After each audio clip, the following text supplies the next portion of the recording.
sabihin sa iyo, huwag kang maniwala na hindi ka pwede pumunta ng church. Huwag kang papayag na agawan ka. Next, on the same topic, maraming tao na wala kay Lord dahil sa love life. May kilala ka bang gano'n? Yes. Uy, nahiya pa. Sino dito na magsasabi maraming na wala kay Lord dahil nagkaroon ng in love sa iba o nagka-love life? Yes. Sino na yung kilala? Yes. Now, kailangan at gusto kong malaman ninyo at alam kong gusto nyo rin malaman paano ba mahanap yung the one. Dito ko sa malaman nyo. Para sa mga bata, I want you to understand this. Pati patanda. Gusto mong malaman sino na yung siya na yung forever ko. Meron ba ganon? Pwede mong malaman yun? Yes. There are two kinds of commitment. Pakinggan nyo ito Two kinds of commitment. Tinatawag na contractual at saka covenant. Ano dalawang klase ng commitment? Contractual at saka covenant. Maraming tao, especially in this time and this world, their life is in a contract. Alam niyo yung pinipirmahan pagkas ng kasal? Contract tawag doon. But marriage is more than a contract. It is a covenant. What is the difference between a contract and a covenant? A contract, gusto ko maintindihan nyo ito, gusto ko maunawaan nyo, a contract is kapag ayaw ko na, pwede mong putulin. Pag nasaktan na ako, ayaw ko na.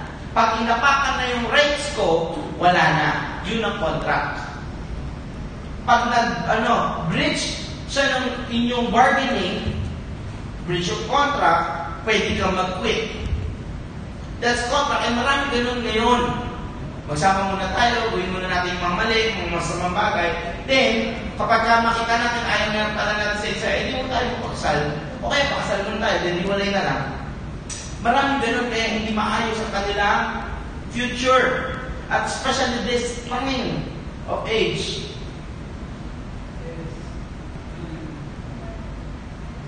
Hindi pa nga nakakasama ng maayos, hindi pa nga nakikilala ng gusto, sila na. Tapos sasabihin, may mutual understanding kasi kami. Nag-text kami, at may kontrata kami na siyang mamahalin ko, at akong mamahalin niya. Totoo ba yun? That's true. Meron pa ng times nagseselosan kahit hindi pa sila. Eh, ba't tinat mo si ano? Now, what is a covenant? A covenant is a God-given commitment. It means you are giving up your rights for the sake of another. Okay, paano po yan, Pastor? Ayun ang gusto ko matutunan nyo ngayon. Para malaman mo sino forever mo, kailangan is willing to give up his rights for you. Ano yung ibig sabihin ng Pastor? Pag hindi siya parehas ng religion mo, hindi siya parehas ng faith mo, rights niya yun, pero binago niya para sa'yo. Give niya yung rights niya. Naintindihan niya yun? Yes. Pwede mo yung pagiging prospect. I'm not saying yun na yun. Baka mamaya, ginibak kayo, pero bububugin ka. No? Naintindihan niyo? Yes. Giving up his rights, pwede siyang mamili ng kakainan. Pero, dahil mahal ka niya, saan mo gusto kumain? At ang sagot mo naman, bahala ka. Kaya away.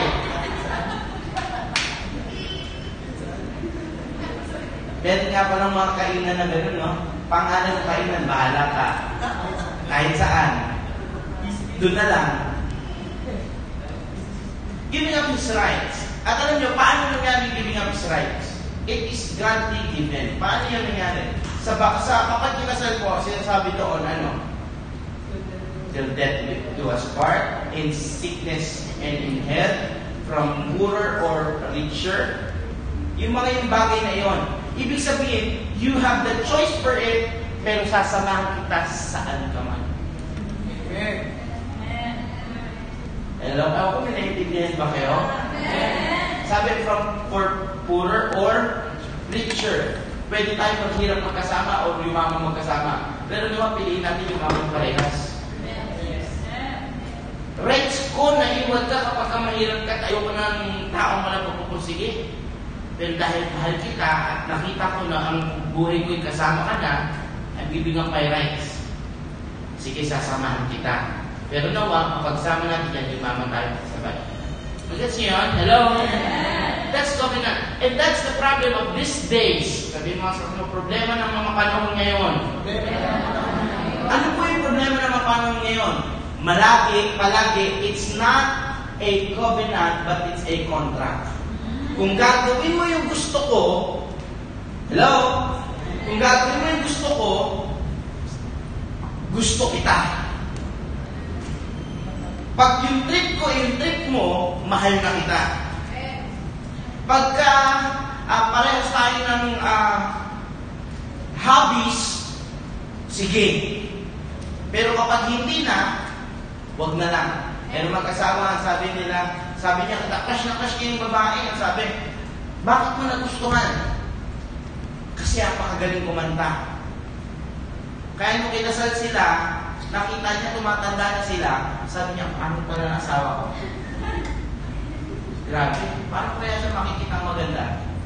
Naalala niya, magaling kumanta. Kaya tuwing makikita niya, asawa niya, tuwing makikita, taka ha. Para maganda ka lang sa paningin ko.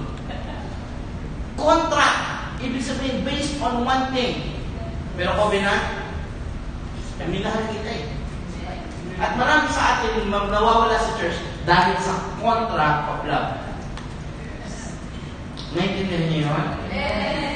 Yung gusto nila sa ibang tao. Pero gusto nyo malaman ano yung number one priority para mapili mo yung dapat mong piliin for your forever. Number one priority niya si God. Okay? Pag hindi niya prioridad si God kaysa sa'yo, iwan mo. Mahirap bang humanap ng ganon? Hindi. Mahirap ako humanap kung hahanap ka sa mundo. Talagang walang maghahanap kay God sa mga taong nasa mundo.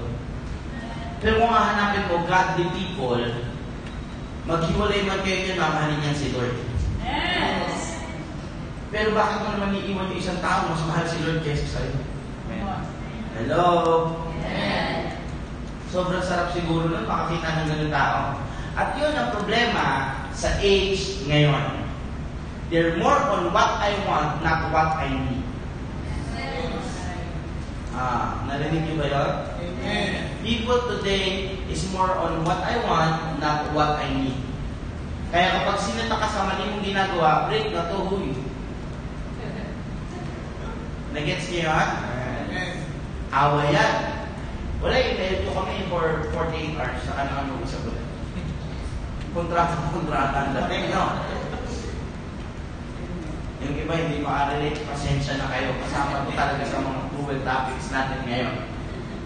Pero if you're going and planning to have a relationship outside ng hindi Christian world, hindi ka nila maintindihan kapag sinabi nila, please imagine this, ang lapit ng bahay mo, hindi ka makatin ng church, tapos kapag nag-usap kayo, sabihin niya, alam mo, grabe si Lord, no?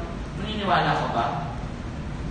Hindi. Lapit na nga ng bahay, hindi ka makapunta sa church, tapos sabihin mo, grabe si Lord sa buhay mo. Baka grabe si Satan sa buhay mo. 2 kanto lang ang lahi ng bahay, hindi ka makapunta ng church. Tapos ang pagkatao mo doon sa ini-impress mong babae or ini-impress mong guy, para naman di tayo bias. Last thing about this love, last thing, don't play hard to get. Ano yun, Pastor? Ano ibig sabihin nun? Huwag kang magkunwaring mahirap kang makuha. Don't play hard to get, be hard to get. Amen. Huwag kang magkunwari sige, bayrapan ko siya. Ganyan. Okay naman yung lalaki. Ganun din. Ipagtsatsagaan ko siya. Pwede yun Tapos kapag sila na, wala na. Ganun din naman sa girls. What do I mean by be hard to get? If your standard is here, at talagang gusto mong mag-play hard to get, iaangat mo ng mag-iwag. Kailangan itaas mo lang yung standard mo para kapag bumabagsak siya minsan, nalalahan mo yung unang mong standard. Noon nga, yun lang okay na ako Hello? Yes. May naintindihan ba kayo? Yes. Don't play hard to get. Be hard to get. Ikaw yung talagang pinagtatrabahuhan. Yes. Yung mga online, baka galit po kayo sa akin. No? Siguro naman pagdating mo ng 30 years old, 28 years old ka ng babae, huwag ka na magpa-hard to get. Ha? Huwag na po. 28 and above, lower your standard. Easy to get ka naman. Yung kapag inaya ka ng uy, pwede ko tayo kumain, sabi ko kailan ng kasal. Yun kagad. Okay na yun. Ang pagra-rapture mo hindi ka pa agutan ng kasal. Alright, that's the first thing. Kapag tama yung tao kasama mo, nag-i-invite sa'yo, tama din ang dadalhin niya sa'yo sa kinabukasan. Sigat ang center ng life ninyo, siya rin ang maging priority niyo. At lagi, siya yung nasa middle ninyo, hindi kayong dalawa lang. Hello? Now, anong significant niya ngayong panahon? Ulitin ko, maraming tao dahil mali ang nakasama sa buhay, nawala si Lord. Don't be in a hurry to get into a relationship when you're not right in a relationship with God. Huwag ka magmadaling pumasok sa isang relasyon kung hindi naman ayos ang relasyon mo sa Diyos. Aagamin lahat sa iyo. Magkakasala ka lang, maggugulo-gulo lang ang buhay mo. Okay lang yan, graduate muna para sa mga kabataan. Pagka-graduate mo, kumuha ka muna ng magandang trabaho at magbigay ka muna ng titulo sa iyong magulang. Hindi ko naman ibig sabihin ng lupa, kahit titulo mo lang. Isa na po ako ngayong doktor, isa na po ako ngayong engineer, isa po akong certified hunk. Isa na po akong vlogger ngayon. Isa na akong tandiyan na vlogger ngayon.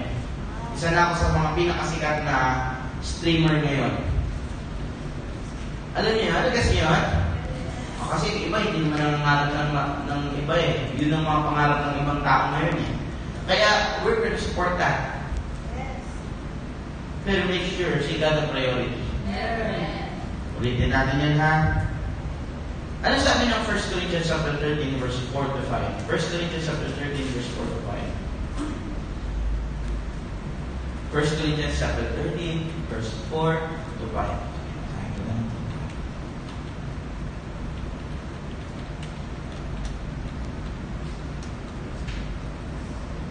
Ayan ba? Okay, 4.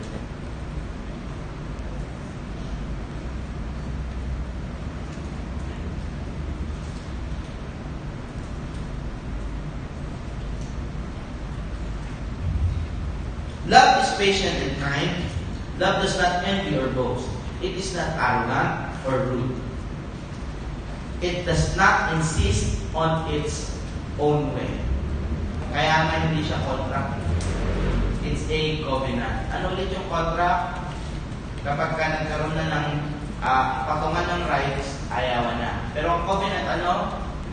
I'm gonna give you everything. Pag hindi ka pa handa mag-give ng lahat-lahat sa buhay mo, don't be in a relationship. You're gonna ruin your life. You're gonna get away and you're gonna fall away from God. It does not insist on its own way. It's not irritable or resentful. It does not rejoice at wrongdoing, but rejoices with the truth. Amen. Hanggang 6 po yun. Pagpalain din sa kanyang salita. And I want you to understand, number 1, be in love with God. Amen. Be in love with God. Make sure na priority natin sa buhay si God natin. If we give God everything that we have, I'm sure God will give you everything na best sa buhay mo. Amen? Amen. Sabi mo sa akin, huwag ka magmadali. May best the Lord para sa'yo. May palakpakan natin ang Panginoon. That's number 1 of the topic. And if you have any questions about that, later we're gonna topic it para sa inyo. Okay? Pag may tanong po kayo doon, para about doon sa bagay niyo, topic natin. Number 2 issue about this world. Okay? Number 2 issue about this world. At maraming naliligaw sa gatong bagay. Marami. Ano po iyon, Pastor? Yung tinatawag na grace. Gracia. Alright? Ano po ba ibig sabihin nun? Grace is the unmerited favor from the Lord. You don't have anything to do with it. God gives it. Okay? Ano yung ibig sabihin? Wala ka kailangan gawin, binigay ng Lord sa'yo. Totoo po yun. At doon maraming tao nagkakamali sa paglilingkod kay Lord. Sabi mo sa kanya mo, baka nagkakamali ka ng pagkakaintindi. At marami pong tao ang nalulungkot ako na wala kay Lord, na wala sa church dahil mali pagkakaintindi sa grace. Sabi nga, dahil tinabagan ako ni Lord, hindi na ako kailangan ng kahit anong bagay. At marami umabuso doon sa grace. Ano sa inyo ginawa? Nagkasala, nawala sa church, nawala sa paglilingkod, tapos sabi nila basta ligtas ako. That's wrong. Gusto ko sabihin, mali yung thinking na iyon. And that's a false teaching about grace. Grace does not make you free from sin. It gives you the power to overcome sin. Kasalanan ba na hindi ko umatay ng church kahit available ka? It's up to you. Pagka may pagkakataon ka maglingkod kay Lord at tinawag ka ng Diyos maglingkod at tinanggihan mo, kasalanan ba yun? It's up to you. Hindi ako mag-judge ngayong hapon na ito. Gusto ko kayo mag-isip. Sa mga nasa online, gusto ko pag-isipan yung mabuti. Romans 6:23. Ito ang sabi ng Satan ng Diyos. Romans 6:23. Pwede ko ba natin yan? Yan.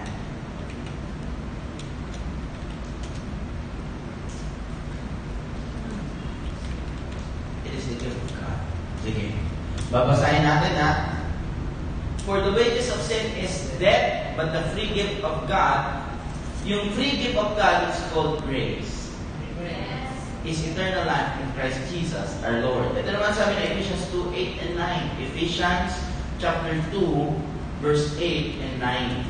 Okay? Basahin natin Ephesians chapter 2, verse 8 to 9. For by grace, you have been saved through faith. Maraming tao nagkakamali dahil ang sabi nila, pagka niligtas na ako na wala na akong ginagawin. Paano ka naligtas?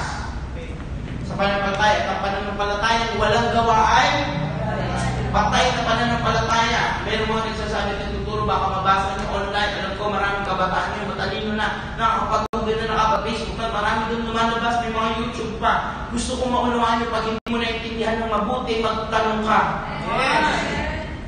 Baka mamali ka ng landas.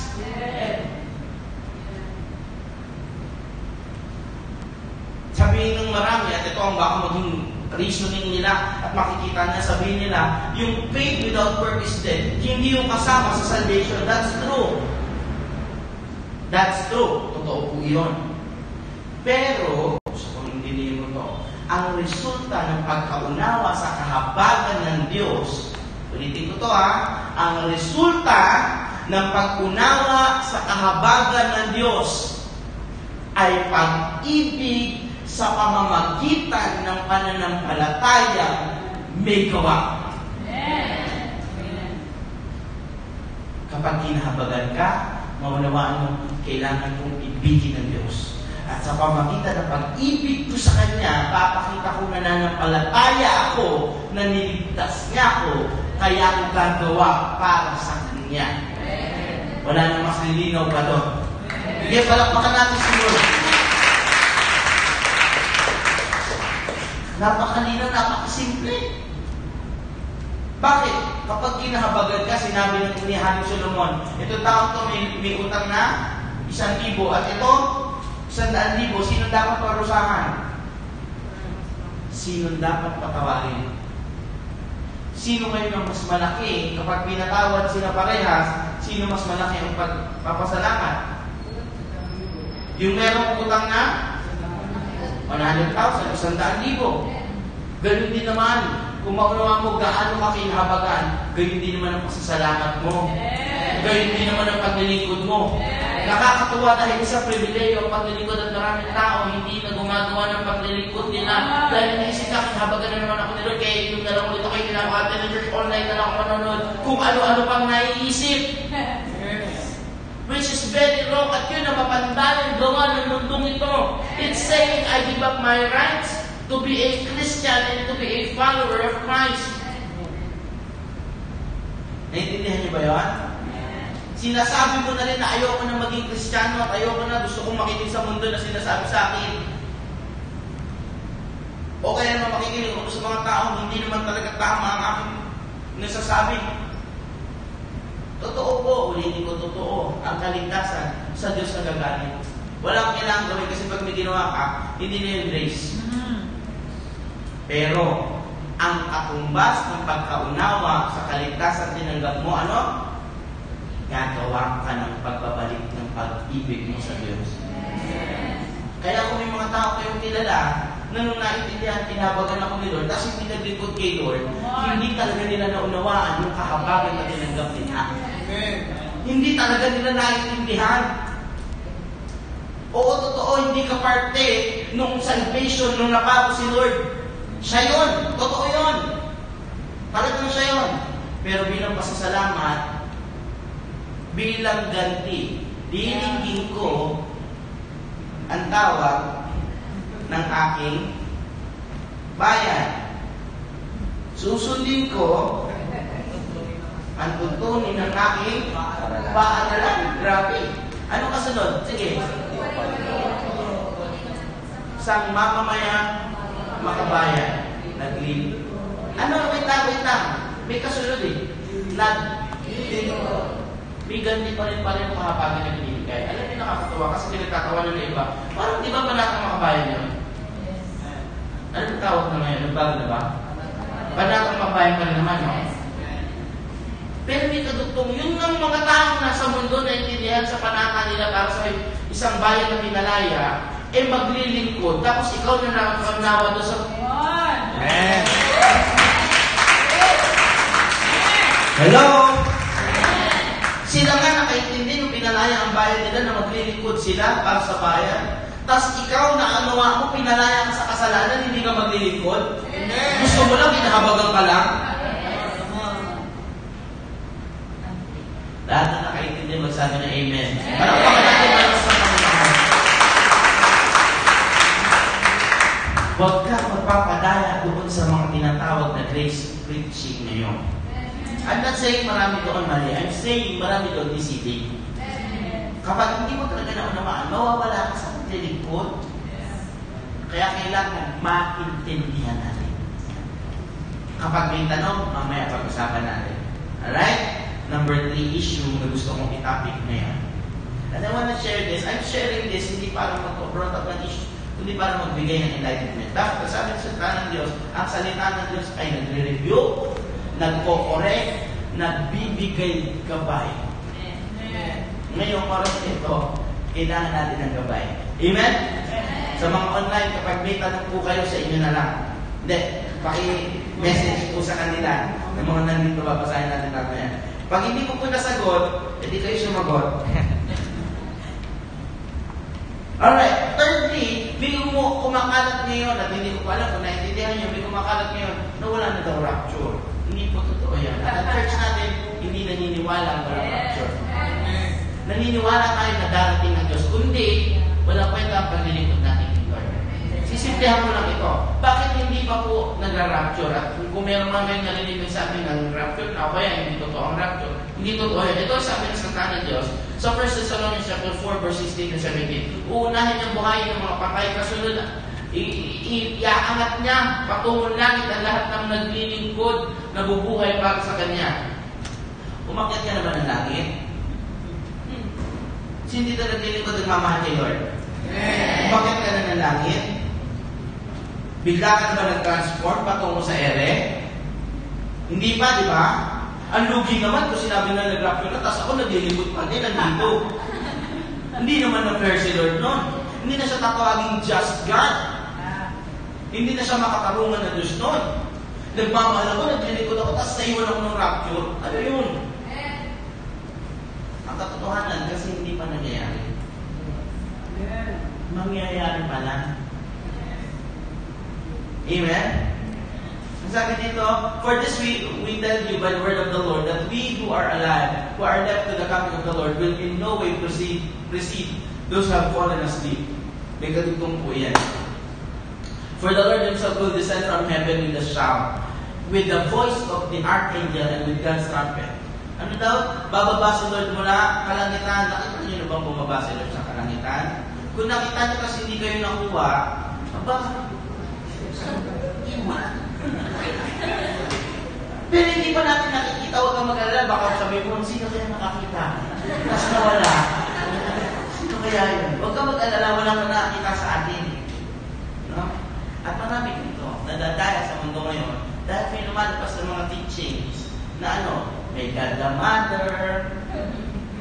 Kasi daw may God the Father, hindi dapat may God the Mother. Mali.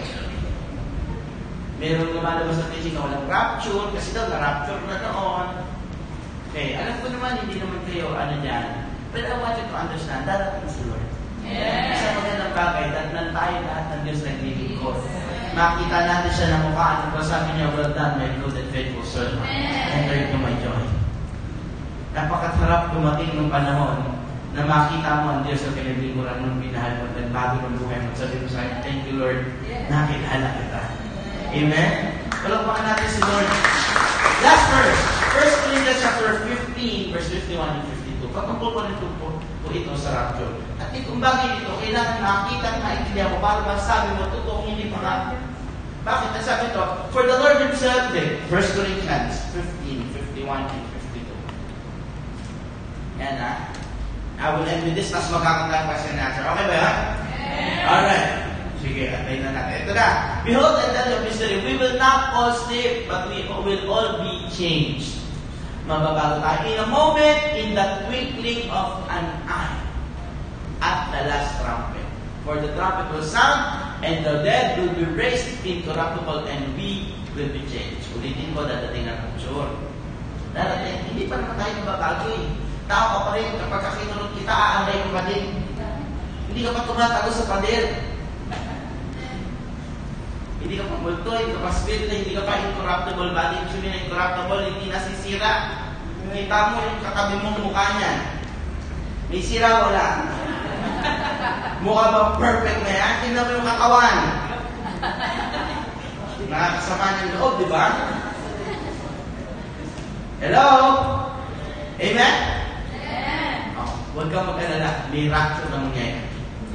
At dapat kasama tayong lahat. Amen? Sabi ko sa mo, dapat kasama ka, ha? Nakakalungkot, no? Magkatabi kayo, papunta kayo yung church. Makasalanan ka, alam mo, mapagpanggap ka na. Biglang nag-rapture, no? Tapos pakita mo siya, nasa area, ikaw nasa baba pa rin. Hoy! Sandali! Rapture ba yan? Tapos ikaw naman, umaakad, iiwan ka pa eh. Sabi ko sa'yo, magbago ka na eh. Nakakatawang isipin, no? Babae ka na babae. Puro ka nanulong ka lagi eh. Ang dami mong pinaasa eh. Sino naman, hinahimik ko. Hello? Nakakatuwa, no? Ito ang pinakamasarap isipin. Pagdating sa rapture, pagdating mo doon. Uy, dito ka din. Hindi ka makapaniwala. Sabi ko, shucks! Sumabit ka! Pero masarap siguro marinig mo. Sabi ko na ako, makikita kita dito. Alam mo kasi nag-iwan dito ng kapatid. I want you to understand, darating ang rapture. Huwag kayong magpapaloko na hindi na. Huwag kayong papayag na hindi tayo abutan ng rapture.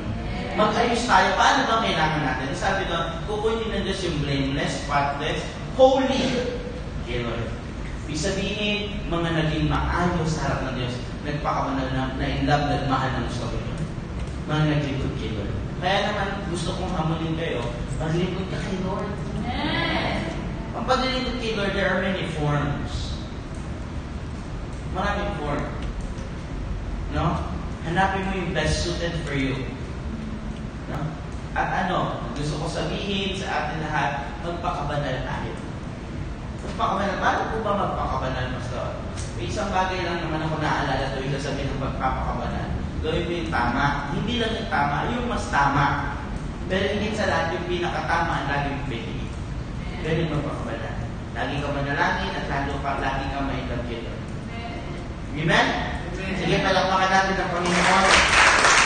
I would like to pray before we go to questions. May naintindihan ba kayo? May natutunan ba kayo? So right now, let's close our eyes. I would like to pray. Lord, sa oras na ito, kausapin mo kami lahat, patuloy mo kami, Lord, turuan. Higit sa lahat, magbasa kami ng Biblia upang makilala ka namin ng lubos, maintindihan namin lahat ng tanong namin sa mundong ito. Salamat sa pag-ibig mo. Salamat sa lahat ng iyong gagawin pa sa buhay namin, Lord, and for the enlightenment that you have given us today. Lord, I pray sa lahat ng naguguluhan, lahat ng nasa kamalian, Panginoon, may they find your love and your care for them. Matagpuan nila ang pag-ibig at pagkalinga mo sa bawat isa. Salamat, Panginoon, sa araw at oras na ito. Lord, tanggalin mo ang pagdududa sa lahat ng aming mga isipan at puso. Mauntindahan namin, maunawaan namin, Panginoon, na nariyan ka lagi para sa amin, nagagabay, umiibig, nagpoproteksyon, nagpapalakas, nagpapagaling, na hindi sa lahat nagbibigay ka ng buhay sa buhay ngayon. Salamat, Panginoon, maitas ka lagi sa pangalan na Jesus. Everybody say Amen. Malaksin ka ng Panginoon. Amen.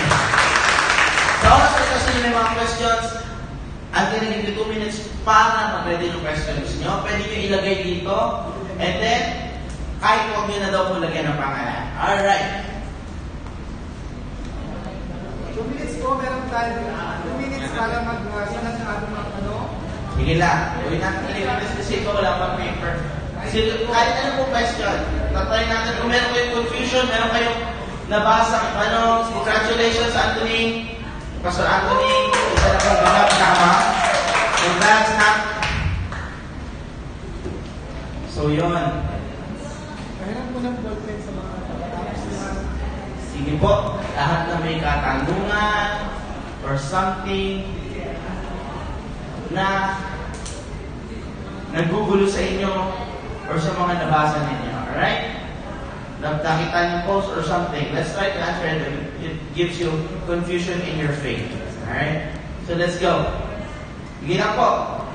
2 more minutes.